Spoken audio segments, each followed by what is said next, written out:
ఎవరైతే వ్యభిచారం చేస్తూ ఉన్నారో వారితో ఇప్పుడు నేను మాట్లాడుతున్నాను.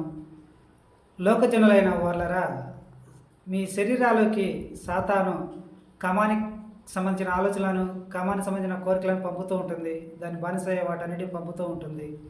అది పిరికిది, మానసిక రోగి, భయస్థురాలు.